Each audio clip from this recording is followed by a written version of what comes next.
Juice काढतात. ऐका ऐका ऐका ऐका किसके आवाज आ रही है? आगे सब लोग. वैसे मैं आपको अगर आप इसको टच करेंगे, बताओ, अगर आप इसको टच करेंगे या छुएंगे तो आपको एक पॉजिटिव, आपको एक एनर्जी आपको मिलेगी. ठीक है.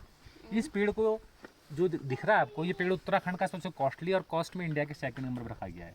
आपको पता होगा इंडिया का सबसे कॉस्टली चंदन, जिसकी पुष्पा तस्करी करता था. हाँ, जो कि साउथ मिलता है. पुष्पा तस्करी हकीकत में करता था या बिरप्पन करता था? है ना, चंदन. और ये पेड़ उत्तराखंड का सबसे कॉस्टली है. ये पेड़ आपको ऑल इंडिया ऑल वर्ल्ड जहाँ बर्फ गिरती है आपको हर जगह मिलेगा. देवदार, देवदार और इंग्लिश में सिडार बोलते हैं. सिडार. आप पता है देवदार क्यों बोलते हैं? देवदार क्यों बोलते हैं? थोड़ा नाम से गैस कीजिए. भगवान के दरवाजे बनाते हैं. देव को पकड़. पेड़ जो है देवों के द्वारा और देव के द्वार से लाया गया. द्वारा और द्वार, इसलिए इसका नाम देवदार रखा गया है. इसकी जो लकड़ी होती है, इसकी लकड़ी ना बहुत पवित्र मानी जाती है. हम लोग यहाँ पर जो हवन की पूजा करते हैं उसमें यूज़ करते हैं. आप लोग चंदन या फिर आप आम यूज़ करते हैं, आपको देवदार मिल ही नहीं सकता. जैसे चंदन होता है ना, सैंडलवुड, उसकी खुशबू से सांप अट्रैक्ट होते हैं. वैसे हल्की खुशबू मेरे में से आ रही, में चंदन लगा रखा है, कम होगी कल लगाई, है ना. ये उसका अपोजिट है. जहाँ पर देवदार रहेंगे उधर आपको सांप कीड़ा मकोड़ा बिल्कुल नहीं मिलेगा.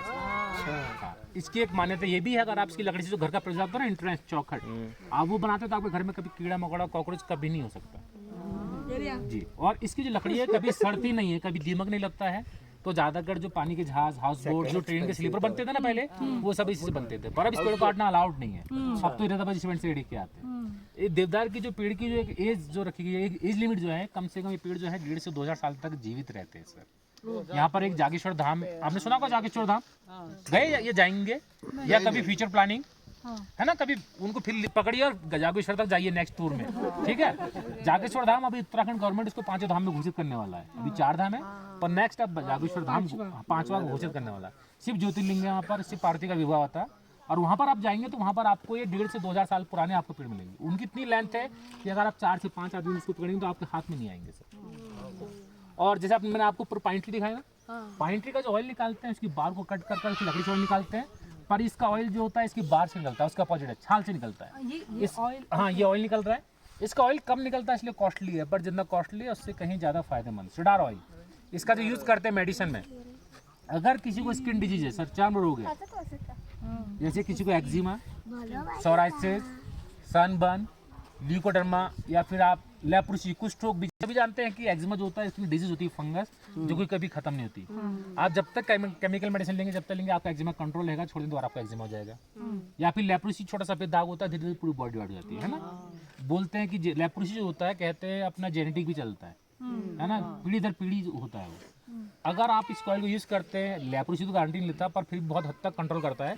बाकी आपका स्किन डिजीज, एक्जिमा हो, सोराइसिस हो, सनबर्न हो, तो ये उसको जड़ से क्लियर करता है. आप लोगों ने माइक्रोस्कोप कितने लोगों ने यूज़ किया है? सबने किया है ना माइक्रोस्कोप.